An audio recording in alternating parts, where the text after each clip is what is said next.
Hai guys, assalamualaikum, welcome back to my YouTube channel.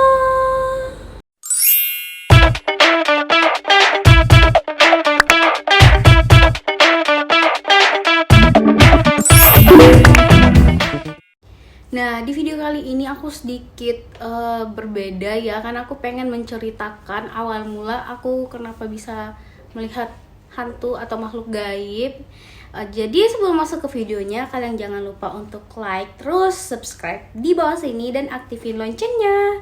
So, let's go. Sebenarnya aku nggak tahu aku harus mulai cerita dari mana, tapi aku bakal cerita dari awal banget ya. Jadi aku tuh dari kecil suka banget nonton film horor. Jadi kayak orang tua aku tuh kayak sering ngingetin jangan sering-sering nonton horor, nanti takut ke WC, takut apa, takut kemana gitu kan kalau malam. Tapi aku tetap berani aja ke WC sendiri gitu. Jadi aku emang suka banget sama film horor, sesuka itu. Dan waktu aku masih kecil ya, masih SD, itu aku suka banget nonton film yang judulnya Di Sini Ada Setan. Jadi tuh film horor yang kayak berseri-seri gitu loh. Jadi kayak tiap dia tayang itu beda-beda judulnya gitu kan. Nah, karena aku suka banget horor, jadi kayak aku emang sering banget sih nonton berbagai film horor, dan aku nggak pernah takut gitu loh, karena aku kayak ngerasa seru aja gitu loh. Padahal aku kan waktu itu umurnya masih kecil ya, masih kecil, terus kayak nggak tahu sih, pokoknya aku intinya suka horor gitu kan.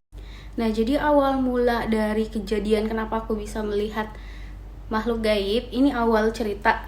Jadi waktu kecil itu aku sering kan dibeliin mainan karena aku anak pertama. Jadi waktu pada saat itu aku cuman punya satu adik. Jadi adik aku tuh laki-laki, dan aku ini anak pertama ya. Jadi kayak kalau ada mainan baru itu langsung kayak dibeliin gitu loh. Jadi kan waktu di zaman itu kayak lagi viral ya film yang kayak apa, pensil ajaib yang gede itu loh, kayak dipakai nulis terus bakalan jadi nyata barang itu kan. Nah, terus ada film juga, kalau kalian masih ingat nih, kalau kalian lahir di tahun antara 96 sampai 99 itu kalian pasti tahu filmnya Bidadariku yang diperanin sama Marshanda. Dan itu kayak ada tongkat ajaibnya gitu kan, dijual itu banyak banget, dan aku kayak mau juga dong. Akhirnya aku kayak minta dibeliin sama ayah aku, dan akhirnya aku dibeliin. Nanti aku bakal kasih tahu ya di sini gambar tongkat bintangnya itu seperti apa, nanti bakal aku taruh gambarnya di sini. Nah, aku dibeliin dong. Itu aku dibeliin, aku pakai main dan segala macam, sampai akhirnya aku bosen. Nah, pas aku bosen itu si tongkatnya ini aku kayak udah nggak aku mainin lagi, sampai akhirnya ibu aku tuh naruh mainan itu kayak di box gitu loh, box kayak mainan yang nggak kepake gitu kan.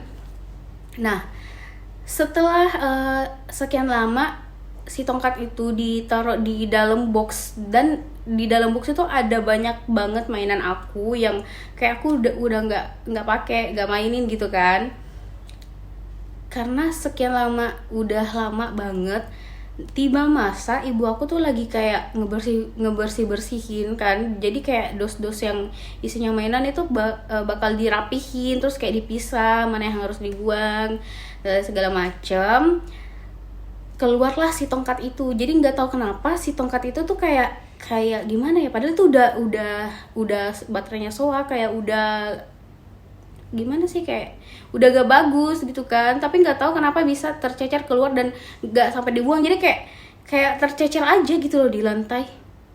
Dan ini puncaknya, pada saat si tongkat itu tercecer, aku nggak tahu ya kenapa aku kayak pengen ngambil si tongkat itu dan aku mainin lagi. Terus kayak waktu awal aku ambil tuh kayak, aduh ini tongkat lama banget gitu, lama banget dulu waktu filmnya ini viral gitu ya, sinetronnya viral, aku selalu mainin ini. Soalnya kalau di kayak giniin tuh kayak nyala terus kayak ada bunyinya kan. Tapi karena emang baterainya juga udah short, terus kayak udah rusak, jadi kayak walaupun dikasih baterai juga udah nggak bisa dipakai gitu kan, nggak bisa dimainin. Nah terus waktu itu nggak tahu kenapa aku pengen mainin, walaupun nggak bunyi, nggak bisa nyala, nggak ada baterai juga. Dan untuk tempat baterainya itu yang di bawah itu ya, tempat baterainya itu udah hilang, jadi kayak cuman setengah gagang aja aku pegangnya. Terus waktu itu aku inget banget itu tuh malam Jumat. Kenapa aku bilang malam Jumat? Karena waktu paginya aku sekolah itu aku pakai baju batik, dan aku inget banget setelah kejadian itu aku pakai besoknya tuh aku pergi sekolah pakai baju pramuka. Jadi udah jelas ya, berarti waktu itu harinya tuh hari Kamis malam gitu ya. Nah aku mainin dong si itu, gak tahu kenapa ini random banget. Aku mainannya tuh kayak gini, aku pegang kayak gini, aku menghadap ke pintu luar, jadi aku kayak gini, terus aku kayak muter gitu. Dan ini posisinya aku di ruang tamu ya, aku kayak muter gitu main. Terus aku tutup mata kayak gini, kayak aku manggil gitu. Gak tahu ya, ini random banget, sumpah aku goblok banget. Itu aku mainin kayak pegang gini ya, si tongkatnya itu. Terus aku kayak putar-putar, terus aku bilang datanglah kayak gitu. Dan pas aku berhenti, kan aku muter-muter nih, terus pas aku berhenti tek gitu kan, terus aku buka mata dan aku langsung view-nya itu langsung ke arah pintu keluar, jendela, terus kayak ventilasi di atas. Terus pas aku berhenti, aku buka mata, aku lihat ke ventilasi kayak gini ke atas, kayak wow, kenapa ada itu kan, kenapa aku ngelihat suatu sosok. Terus aku langsung refleks ngebuang tongkat itu. Dan di sebelah kanan aku itu ada mama aku langsung lari nangis, itu ada apa, aku bilang kayak gitu, itu ada apa di atas gitu. Terus kayak mama aku kayak hah apa gitu kan. Dan waktu itu aku pertama kali lihat, aku ngelihat banyak banget sosok. Jadi kan ventilasi aku tuh panjang karena ventilasi aku panjang, terus di bagian sini pintu, dan di bagian sini tuh kayak jendela aku gede, jadi makanya ventilasi aku panjang kayak gini. Nah terus aku kayak ngeliat di ventilasi itu kayak banyak banget sosok, dan aku kayak shock gitu, wow luar biasa. Nah waktu itu aku ngeliat banyak sosok dan aku kaget kayak hah, kenapa bisa ada kepala di ventilasi gitu, kayak ya Allah. Tapi gini ya, maksudnya gimana ya, ventilasi terus kayak di balik ventilasi itu ada orang, tapi orang itu aneh gitu bentukannya. Jadi yang aku lihat itu pertama kali sosok laki-laki, terus ada juga perempuan, nggak tahu sih, pokoknya kayak banyak aja gitu, kayak ada beberapa kepala, kalau nggak salah ya ada 4, tapi yang paling jelas banget aku ingat sampai sekarang itu ada laki-laki sama ada cewek. Terus yang cewek ini serem banget karena aku masih ingat kayak gimana ya, kayak jadi rambutnya tuh dia kayak gini, segini aja nutupinnya, jadi kan kayak kelihatan gitu ya mukanya. Terus banyak banget darah. Terus aku kayak langsung histeris dong, kayak itu apa kayak gitu. Karena aku kayak gimana ya, kayak enggak kayak shock banget gitu kan, kayak kenapa itu. Maksudnya aku baru pertama kali lihat, kan nggak masuk logika juga ya, kayak ada orang setinggi itu gitu loh, karena ini ventilasi otomatis kan letaknya di atas, terus di balik ventilasi itu ada kepala gitu kan, jadi kayak nggak mungkin dong orang tingginya sampai setinggi itu kan, nggak wajar banget ya. Nah habis itu aku langsung kayak, karena kayak ibu aku tuh kayak itu apa sih, nggak ada apa-apa gitu. Nah aku langsung lari nih ke ruang tengah. Nah di ruang tengah itu ada nenek aku lagi melipat pakaian. Aku langsung kayak lari, kayak langsung gerusuk gitu kan, kayak langsung sembunyi, itu apa aku bilang kayak gitu waktu saat itu kan. Terus kayak apa sih. Nah jadi perantara antara ruang tamu sama ruang tengah itu ada gorden ya. Nah itu cuman kebuka setengah, jadi otomatis setengahnya itu kelihatan, dan langsung bisa apa sih, kayak view-nya tuh bisa langsung ke ventilasi lagi. Jadi aku kayak itu ada, aku bilang kayak gitu, itu ada apa itu, aku bilang gitu, kenapa gitu. Tapi orang-orang tuh nggak lihat, sampai ayahku bilang mana sih nggak ada apa-apa. Ayahku sampai keluar rumah nggak ada apa-apa, dia nggak ngeliat apa-apa, tapi dia keluar rumah, aku masih ngeliat itu di atas itu ada apa, aku kayak gitu kan, kayak nggak ada yang percaya. Waktu itu aku ngelihat sosok, nggak ada yang percaya, padahal aku udah ketakutan banget. Terus kayak nenek aku udah apa, sambil ngebacain ayat-ayat dan kayak niup-niupin telinga aku gitu kan, karena aku juga kaget banget waktu itu. Nah jadi waktu itu kayak ayah aku keluar, abis itu kayak udah doa segala macem, tetap masih ada. Jadi waktu itu aku inget banget, aku langsung disuruh masuk ke kamar aku dan disuruh tidur. Nah pas besoknya itu langsung berangkat sekolah, terus kayak aduh lemes banget. Terus aku pas keluar rumah mau sekolah, aku kayak sempat ngelihat posisinya waktu semalam aku lihat di situ kan, kayak kenapa ya kok bisa ada kepala di situ. Karena aku masih ingat banget, itu serem banget. Yang cowok itu kayak hitam, semuanya hitam, tapi aku nggak tahu kenapa aku bisa apa menyimpulkan itu laki-laki, karena nggak tahu aja, kayak aku ngerasa itu laki-laki gitu loh. Aduh gimana ya, dia tuh kayak hitam, semuanya hitam, mau dibilang bayangan bukan, mau dibilang manusia juga sangat-sangat bukan gitu kan. Serem aja gitu, karena aku ngeliat si laki-laki ini hitam semuanya tapi matanya merah gitu. Dan aku paling gak suka sama makhluk yang kayak dia senyum ke aku, dan itu kayak serem banget, kayak creepy banget kan. Nah setelah kejadian itu aku mulailah ada kejadian dimana aku sering banget nih tiap malam aku ketindisan. Jadi pas awal-awal ketindisan aku kayak kaget ya, kayak hah kenapa gitu. Terus aku kayak mikir kenapa ya kok baru sekarang, kenapa semenjak kejadian aku bisa ngelihat itu aku malah sering banget ketindisan. Aku ingat banget, aku dari SD sampai detik ini aku sering ketindisan. Cuman alhamdulillahnya kalau sekarang aku udah jarang banget. Pokoknya setelah kejadian itu aku sering banget nih yang namanya ketindisan, dan kayak udah ketakutan banget. Aku awal-awal ketindisan tuh kayak nggak mau tidur di kamar aku sendiri, cuman aku nggak ada kamar lain dan harus tidur di kamar itu aja gitu loh.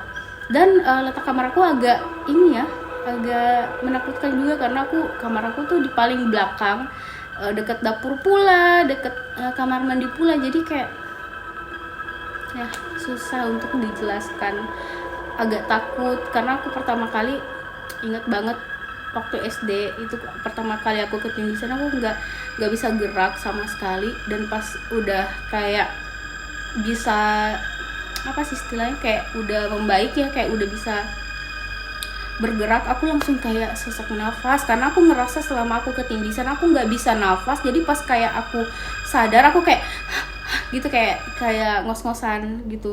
Terus aku juga waktu ketindisan kayak nggak bisa ngeluarin suara sama sekali. Jadi aku nggak bisa panggil orang tua aku untuk datang pada saat itu, karena aku ngerasa semakin aku berteriak semakin kecil banget suara aku.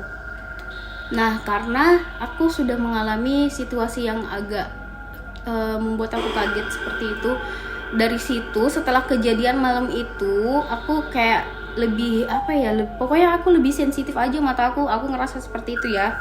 Karena ada banyak kejadian gitu. Yang pertama aku inget banget, ini musim hujan, jadi di ruang tamu aku itu ada akuarium yang gede. Jadi kan waktu itu ayahku lagi melihara ikan lauhan, cuman ikannya mati, jadi airnya tuh udah dikeluarin ikan. Jadi akuarium itu kosong, benar-benar kosong, cuman ada kayak aksesoris akuarium aja, kayak batu-batu, tanaman-tanaman kecil, cuman ada itu. Dan waktu itu posisi akuariumnya itu sebelah sini, terus pintunya sebelah sini. Jadi kalau pintu kebuka dikit, pantulan pemandangan dari luar pintu itu bakal mantul ke akuarium gitu kan. Nah aku waktu itu hujan, aku lagi kayak di depan akuarium kayak gini-gini kan. Itu aku ngeliat banget ada kayak orang pakai jubah hitam gitu, lari ngelewatin pintu rumahku. Jadi kayak pantulan cahaya tuh kayak ada di akuarium gitu, bener-bener lari. Dia tuh kayak pakai jubah hitam terus kayak gini lari gitu kan, dia kayak gitu. Terus aku kayak hah, ada orang kah gitu. Terus aku keluar nggak ada orang gitu ya, lepas sorry ya. Nah lanjut nih, terus aku keluar nggak ada orang-orang. Terus aku mikir lah, itu tadi yang lewat siapa dong? Aku sempet kayak gitu kan. Terus aku kasih tau mama aku kayak tadi aku ngelihat orang lewat. Aku ngelihat kayak orang itu agak tinggi, tapi dia kayak pakai jubah hitam gitu. Terus mama aku juga kayak keluar ngecek nggak ada siapa-siapa. Terus aku kayak ya Allah, aku ngelihat gitu, kayak bener-bener ngelihat, bukan halusinasi, bukan mengada-ngada atau bohong, itu enggak. Aku bener-bener ngelihat, tapi nggak ada yang percaya gitu kan. Dari situ aku selalu nggak mau menceritakan apapun yang aku lihat, karena aku ngerasa kayak aduh percuma banget deh kayaknya aku cerita, karena aku cerita tuh kayak mau ngasih tahu gitu loh. Urusan ada atau enggaknya kan maksudnya itu urusan di belakang, tapi aku ngelihat gitu, aku cuman mau diakui aku melihat sesuatu gitu kan. Kalau misalnya orang-orang gak percaya ya kayak capek juga, maksudnya percuma lah aku kayak cerita kayak gitu, karena aku benar-benar ngelihat gitu loh, bukan mengada-ngada, bukan mengarang-arang. Selama ini aku ngerasa film horor itu kayak cuman buatan manusia, rekayasa manusia, dan nggak ada aslinya, maksudnya nggak ada yang beneran real gitu ya. Ini pemikiran aku waktu SD gitu, jadi kayak aku seru aja nontonnya, dan aku nggak pernah mikir kalau ada beneran gitu kan. Dan ini juga pertama kali pengalaman aku waktu aku ngelihat pocong, dan itu dengan jarak cuman 1,5 km, bener-bener deket banget.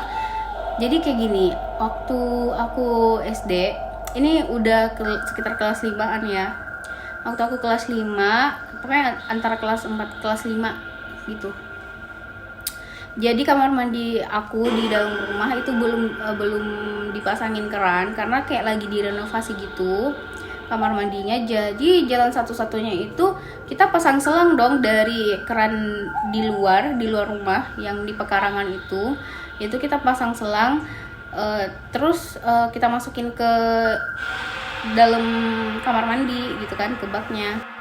Nah jadi orang tua aku sering banget kayak pasang selang untuk dipakai mandi buat besoknya, karena aku kan sekolah, terus ada juga adik aku yang sekolah, ayahku juga kerja, jadi mau nggak mau kita pasang selangnya tuh malam. Jadi kayak pasang selang dulu, penuhin bak mandi, abis itu kita tidur gitu kan. Nah karena aku ngerasa aku udah gede nih, aku kan seharusnya bantu orang tua ya. Nah jadi aku pasang selang nih. Cuman kebiasaan orang rumah aku tuh mereka tuh pasang selang sekitar jam-jam 10. Jadi pas selesai itu jam-jam 11, dan waktu saat itu ya jam 11 itu kayak udah sepi banget. Kalau sekarang sih masih rame, tapi waktu aku kelas 5 SD aku ngerasa jam 11 itu kayak udah sepi banget. Bener-bener sepi ya, bener-bener sepi banget lah pokoknya. Nah aku pasang selang nih jam 10, iya pokoknya jam 10. Aku ingat banget karena selesainya tuh jam 11an aku pasang selang. Nah pas selesai itu sekitar jam 11, aku lupa sih, pokoknya sekitar jam 11 atau 11 lewat lah ya. Pokoknya aku ngerasa waktu itu sepi banget sampai kayak gak ada lagi orang lalu lalang. Nah, aku di situ kan udah pernah ada kejadian yang waktu kemarin-kemarin lah ya istilahnya. Jadi aku ngerasa takut gitu. Nah, pas bak mandi aku penuh, aku gulung tuh selang dari dalam kamar mandi keluar kan. Nah, cuman orang tua aku bilang, kamu nanti sampai depan ya, jangan sampai depan pintu aja gitu. Maksudnya supaya airnya kalau digulung itu enggak berceceran, takut kalau ada orang yang lewat kan kepleset gitu. Tapi aku kan takut gitu, aku takut karena itu udah sepi banget, serius sepi banget. Terus kayak aku gulung deh karena aku takut, dan orang tua aku waktu itu nggak ada di ruang tamu, jadi aku cuman sampai depan pintu aja gitu kan. Tapi emang sih bakal berceceran gitu, karena kan kalau digulung airnya tuh yang masih ada di selang kan bakalan keluar. Pas aku lagi ngegulung nih ya, gulung tuh di depan rumah. Aku nggak berani loh kayak gini, karena aku kalau kayak gini langsung pagar, dan pagar aku waktu itu kayak besi gini, jadi kayak ada space-nya itu bisa nembus orang yang lewat dari luar rumah gitu kan. Jadi aku nggak berani kayak gini, aku pasang selangnya tuh kayak gini aku ngegulungnya ya, aku ngegulung kayak gini. Nah aku ngelihat pas aku kayak gini udah mau selesai, udah mau habis ya gulungan selangnya, aku kayak gini, aku ngelihat pocong bener-bener lompat kayak gini 2 kali. Dan itu aduh, ini aku kasih tahu ya, itu sama sekali beda banget sama yang di film-film. Mulai dari ukurannya, tingginya itu gak wajar banget, tinggi banget.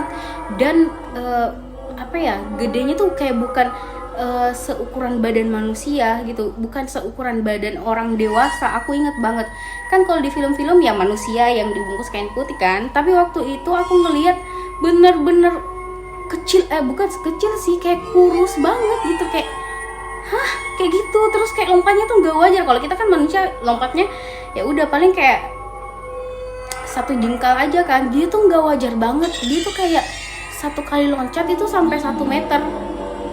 Jadi aku kaget banget karena aku ngeliat bener-bener aduh, semuanya gak wajar. Jadi aku waktu itu refleks kayak ngebuang selang aku yang udah aku gulungnya, aku buang.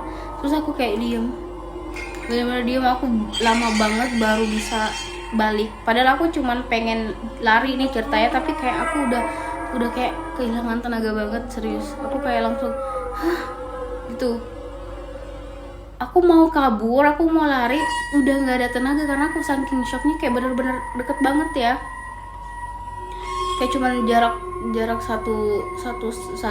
meter sampai 2 meter lah, pokoknya deket gitu. Aku ngeliat gitu, aku bener-bener ngeliat dia lompat, dan lompatnya gak wajar banget kayak gini, pokoknya jauh banget lah lompatnya. Kalau manusia kan gak kayak gitu ya lompatnya. Pokoknya setelah kejadian itu aku sering banget ngeliat. Jadi makanya aku punya banyak banget nih cerita horor, pengalaman pribadi aku sendiri. Dan aku nggak tahu ya apa hubungannya sama aku bisa ngelihat sama aku tuh sering banget nih. Yang pertama sering banget ketindisan, atau biasa orang bilang ketindihan. Terus yang kedua aku sering kayak tidur ya. Terus aku tahu-tahu udah berdiri aja gitu. Aku berdiri tapi aku ngelihat badan aku tidur gitu. Aku nggak tahu itu namanya apa. Jadi kayak aku di luar badan aku gitu loh. Kayak roh aku di luar badan aku ngelihat aku tidur, aku ngelihat situasi rumah aku gitu kan. Itu yang kedua. Terus yang ketiga, aku kalau lagi mimpi kadang suka sadar aku mimpi kayak gini. Misalnya aku mimpi nih, aku mimpi ke pantai, aku sadar ya mimpi gitu kan, ya mimpi. Sampai di dalam mimpi aku nih aku cubitin nih diri aku sendiri, saking aku sadarnya kalau aku lagi mimpi gitu loh. Dan aku ngerasa emang ya kalau lagi mimpi terus nyubitin badan itu nggak sakit gini. Maksudnya aku lagi mimpi nih ya, tapi logika aku masih jalan karena aku ngerasa ya mimpi gitu kan. Dalam keadaan 100% sadar aku lagi mimpi. Aku ingat kata orang kalau mimpi terus dicubit nggak sakit, itu berarti mimpi kan. Waktu itu pertama kali aku tahu aku mimpi, dan aku sadar kalau aku mimpi, aku cubitin badan gak sakit. Jadi kayak oh berarti lagi mimpi gitu kan.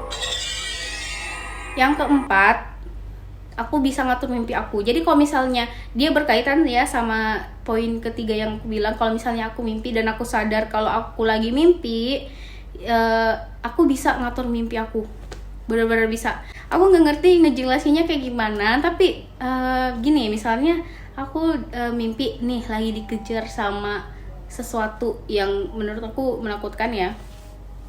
Terus dalam mimpi aku sadar kalau aku lagi mimpi. Jadi aku kayak di dalam mimpi tuh kayak berusaha banget untuk bersikap atau kayak melakukan positif gitu loh. Kayak ayo dong ini nggak boleh kayak gini, ini nggak kayak gini ceritanya. Aku bilang kayak gitu dalam mimpi aku. Seketika mimpi aku tuh langsung bukan menjadi mimpi buruk, ngerti gak sih? Jadi mimpi yang menyenangkan. Nah, jadi aku ceritanya sampai sini aja dulu ya, karena kayaknya aku udah banyak banget cerita yang kayak gitu-gitu ke kalian. Ya, jadi buat kalian yang suka banget sama cerita horor aku masih banyak banget cerita horor yang bakal aku ceritain. Ini pengalaman pribadi aku banyak banget, aku siap ceritain ke kalian. Tapi kalau misalnya kalian suka, kalian bisa komen di bawah. Atau misalnya kalian gak suka, kalian bisa nih ngasih tips di bawah aku bagusnya bikin video apa. Dan sekian dulu video dari aku. Semoga kalian suka dan terhibur dan merasa nggak takut ya. Jangan lupa untuk like, comment di bawah, dan subscribe di sini, aktifin loncengnya juga. See you on my next video. Dadah.